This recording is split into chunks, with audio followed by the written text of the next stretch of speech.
नमस्कार, मैं हूं अर्जिता मिश्रा और स्वागत है आपका इंडिया पब्लिक खबर के स्पेशल बुलेटिन में, जिसमें हम आपका तारुफ कराते हैं देश और दुनिया की तमाम बड़ी खबरों से विस्तार से। तो चलिए बिना किसी देरी के शुरू करते हैं खबरों का सिलसिला। पीएम नरेंद्र मोदी ने रोजगार मेला कार्यक्रम में वीडियो कॉन्फ्रेंसिंग के माध्यम से हिस्सा लिया। इस दौरान प्रधानमंत्री नरेंद्र मोदी ने रोजगार मेले में सभी नए नियुक्तियों के लिए कर्मयोगी प्रारंभ module online orientation course launch किया। प्रधानमंत्री मोदी ने रोजगार मेले में 71,056 नियुक्ति पत्र बांटे। पीएम मोदी ने अपने संबोधन में कहा कि देश के युवाओं को रोजगार मेले के माध्यम से नियुक्ति पत्र देने का यह अभियान ऐसे ही अनवरत जारी रहेगा। भारत जैसे युवा देश में हमारे करोड़ों नौजवान इस राष्ट्र की सबसे बड़ी ताकत है। अपने युवाओं की प्रतिभा और ऊर्जा राष्ट्र निर्माण में ज्यादा से ज्यादा उपयोग में आए, इसे केंद्र सरकार सर्वोच्च प्राथमिकता दे रही है। आज आप ये भी देख रहे हैं कि वैश्विक महामारी और युद्ध के संकट के बीच पूरे विश्व में युवाओं के सामने नए अवसरों का संकट है। बड़े बड़े एक्सपर्ट्स विकसित देशों में भी बड़े संकट की आशंका जता रहे हैं। ऐसे समय में इकोनॉमिस्ट और एक्सपर्ट्स ये कह रहे हैं कि भारत के पास अपना आर्थिक सामर्थ्य दिखाने और नए अवसरों को बढ़ाने का एक स्वर्णिम मौका है। उधर मॉरिशस के राष्ट्रपति पृथ्वीराज सिंह अयोध्या पहुंचे। लखनऊ से सड़क मार्ग से वो सरयू तट स्थित सरयू अतिथि गृह पहुंचे, जहां उन्होंने हनुमानगढ़ी में पहुंचकर पूजा अर्चना की। इस दौरान उन्होंने कहा कि विश्व भर को हिंदू धर्म से बड़ा संदेश मिलता है। वसुधैव कुटुंबकम ही हिंदू धर्म की विशेषता है। कहा कि ये तो हमारा सौभाग्य है कि हमें प्रभु राम ने यहाँ पर बुलाया है। साथ ही उन्होंने G20 समिट में मॉरिशस को आमंत्रित करने के लिए पीएम मोदी का धन्यवाद किया।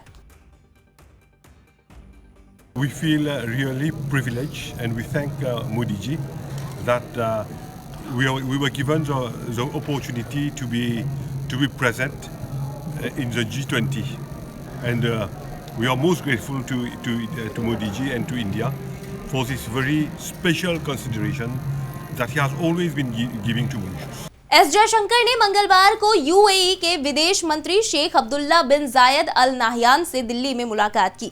इस दौरान जयशंकर ने कहा कि भारत और यूएई अपनी व्यापक रणनीतिक साझेदारी को आगे बढ़ाएंगे। जयशंकर ने कहा कि हम अपनी व्यापक रणनीतिक सहभागिता को आगे बढ़ाएंगे। बता दें कि जायद भारत की आधिकारिक यात्रा पर हैं। विदेश मंत्रालय की ओर से जारी एक बयान में कहा गया कि यूएई के विदेश मामलों के और अंतर्राष्ट्रीय सहयोग के मंत्री महामहिम शेख अब्दुल्ला 21-22 नवंबर को भारत की आधिकारिक यात्रा कर रहे हैं। जायद के साथ एक उच्च स्तरीय प्रतिनिधिमंडल भी आया हुआ है। वहीं बंगाल के नवनियुक्त राज्यपाल डॉक्टर सीवी आनंद बोस मंगलवार को कोलकाता पहुंच गए हैं। दमदम हवाई अड्डे पर उनका स्वागत राज्य सरकार की ओर से मंत्री और मेयर फिरहाद हकीम ने किया। बता दें कि 2011 में सेवानिवृत्ति के बाद आनंद बोस कोलकाता में राष्ट्रीय संग्रहालय के प्रशासक के रूप में काम कर चुके हैं। उनकी नियुक्ति की घोषणा के बाद मुख्यमंत्री ममता बनर्जी ने भी फोन कर उनका स्वागत किया था और हर संभव सहयोग का आश्वासन दिया था। बता दें कि सीएम ममता और पूर्व राज्यपाल धनखड़ की तल्खी किसी से छिपी नहीं है। ऐसे में हर किसी की नजरें सीएम ममता और नवनियुक्त राज्यपाल के संबंधों पर टिकी हैं। इसी बीच शिवसेना सांसद संजय राउत ने एक बार फिर मंगलवार को राज्यपाल भगत सिंह कोश्यारी पर निशाना साधा। उन्होंने कहा कि उन्हें हम राज्यपाल मानने को तैयार नहीं हैं। वो तो बीजेपी के प्रचारक हैं। जो राज्यपाल होते हैं वो तो संविधान का ध्यान रखते हैं, लेकिन जिस तरह से राज्यपाल भगत सिंह कोश्यारी ने जो भी वक्तव्य दिया है उससे महाराष्ट्र की जनता में गुस्सा है। लोग इसका विरोध कर रहे हैं। महाराष्ट्र में राज्यपाल की गरिमा खत्म हो गई है। कहा कि सरकार तटस्थ होनी चाहिए और उसे अपने शब्दों और आचरण में गरिमा दिखानी चाहिए। हमारी सरकार छत्रपति शिवाजी महाराज, महात्मा फुले या सावित्रीबाई फुले पर बोलती है। क्या वो महाराष्ट्र का मजाक बनाना चाहते हैं? उनको गवर्नर मानने को ही तैयार नहीं। वो भारतीय जनता पार्टी के विनम्र सेवक है, प्रचारक है भारतीय जनता पार्टी के। जो गवर्नर होता है, जो राज्यपाल होता है, वो बहुत ही तटस्थ और निष्पक्ष होता है। वो हिंदुस्तान का संविधान का ध्यान रखता है और निर्णय देता है, और बोलने में और आचरण में उनका एक प्रतिष्ठा रही थी। लेकिन जिस तरह से हमारे गवर्नर साहब ने 1 साल या 2 साल में इस प्रकार की वक्तव्य की है, तो महाराष्ट्र की जनता कुछ नहीं, छत्रपति शिवाजी महाराज के ऊपर कुछ भी बोलेंगे, महात्मा फुले के ऊपर बोलेंगे, सावित्रीबाई फुले के ऊपर आप कमेंट्स करेंगे। ये क्या महाराष्ट्र को आपने तमाशा बना, खेल बना के रखा है क्या कोई? गुजरात विधानसभा चुनाव के मद्देनजर प्रमुख सियासी पार्टियों के दिग्गज नेता एक दूसरे के खिलाफ जमकर बयानबाजी करते दिख रहे हैं। इसी कड़ी में मोरबी ब्रिज हादसे का जिक्र करते हुए ऑल इंडिया मजलिस इत्तेहादुल मुस्लिमीन यानी AIM के प्रमुख असदुद्दीन ओवैसी ने गुजरात में सत्तारूढ़ बीजेपी पर जमकर निशाना साधा। कहा कि बीजेपी कहती है कि उन्होंने गुजरात बनाया, फिर बताओ मोरबी पुल किसने बनाया? मोरबी में पुल गिरने से 140 लोग मारे गए, लेकिन कंपनी के अमीर लोग नहीं पकड़े गए। वहीं दूसरी ओर चुनाव प्रचार के लिए गुजरात पहुंचे कांग्रेस नेता राहुल गांधी ने मोरबी पुल हादसे को लेकर बीजेपी पर निशाना साधा। कहा कि मोरबी पुल में सैकड़ों लोगों की जान चली गई, लेकिन हादसे को लेकर कोई कार्रवाई नहीं की गई। राहुल ने आगे कहा कि बीजेपी के साथ उनका अच्छा रिश्ता है, तो क्या उनका कुछ नहीं होगा? चौकीदारों को पकड़कर अंदर कर दिया, जो जिम्मेदार हैं उनके खिलाफ कुछ नहीं हुआ। भाजपा बीजेपी कहती है कि गुजरात बना दिया। अरे मोरबी का ब्रिज कौन बनाए थे? कौन बनाए थे मोरबी का ब्रिज? मोदी जी। 140 लोग मर गए उसमें, 50 मासूम बच्चे मर गए उसमें, और एक 2 साल का बच्चा था। सोचो आप उस पर क्या गुजर रही होगी। अच्छा, गुजरात में इंसाफ देखो आप। एक जगह पर एक गर्भा में पत्थर फेंकने के इल्जाम में 6-7 बच्चों को पकड़ा गया केडिया में। तो गुजरात की सरकार ने पत्थर फेंकने के इल्जाम में उन बच्चों को बीच रोड पर लाकर आवाम को, जनता को जमा करके उनको लठों से मारने लगाया।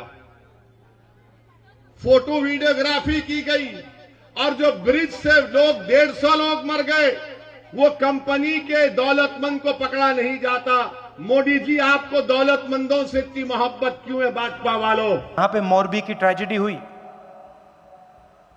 उस समय पत्रकारों ने पूछा मुझसे इसके बारे में आप क्या सोचते हो? तो मैंने बोला, देखिए 150 लोगों की मृत्यु हुई है,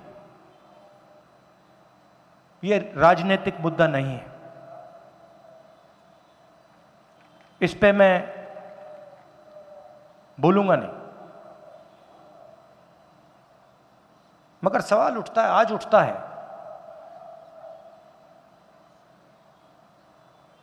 जिन्होंने ये काम किया उनके खिलाफ कोई भी कार्रवाई नहीं, कोई FIR नहीं।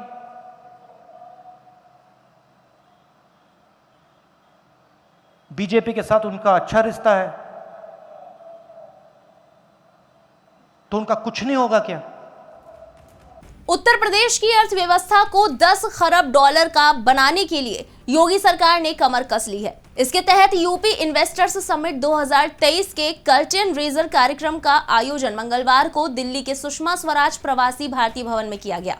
सीएम योगी आदित्यनाथ की अध्यक्षता में हुए इस कार्यक्रम में इन्वेस्टर्स की सुविधा के लिए 2 पोर्टल का शुभारंभ किया गया। ग्लोबल इन्वेस्टर्स समिट को लेकर एक शॉर्ट फिल्म का भी प्रदर्शन किया गया। सेरेमनी को संबोधित करते हुए सीएम योगी ने कहा कि पीएम मोदी के सपने को साकार करेंगे। आत्मनिर्भर अभियान में यूपी अग्रणी भूमिका निभा रहा है। यूपी परिवर्तनशील यात्रा में तेजी से आगे बढ़ रहा है। साथ ही सीएम योगी ने कहा कि बीते 5 सालों में कई महत्वपूर्ण कदम उठाए गए हैं। यूपी में कानून का राज स्थापित किया गया है। दूसरी तरफ बॉर्डर पर पाकिस्तान की नापाक हरकत लगातार जारी है। सुरक्षा बलों ने देर रात घुसपैठ की कोशिश कर रहे एक घुसपैठिए को मार गिराया है, जबकि एक घुसपैठिए को गिरफ्तार कर लिया गया है। पाकिस्तान की तरफ से आ रहे एक घुसपैठिए को आज जम्मू के RS पुरा सेक्टर में अंतरराष्ट्रीय सीमा के पास मार गिराया। उसे सैनिकों द्वारा चेतावनी दी गई थी, लेकिन वो भारत की सीमा की ओर बढ़ता रहा। इलाके की घेराबंदी कर तलाशी अभियान जारी है।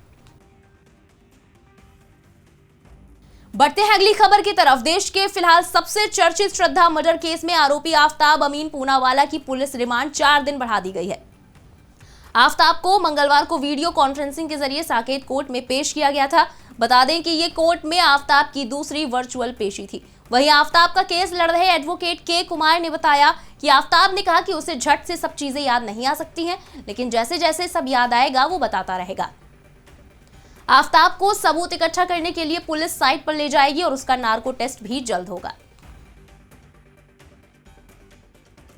सर ऐसा नहीं है, कुछ उसके लिए भी एक नई प्लेस है। कोई भी व्यक्ति अगर न्यू सिटी में आते हैं तो कोई भी प्लेस को आइडेंटिफाई करना एक समय के बाद मुश्किल हो जाती है।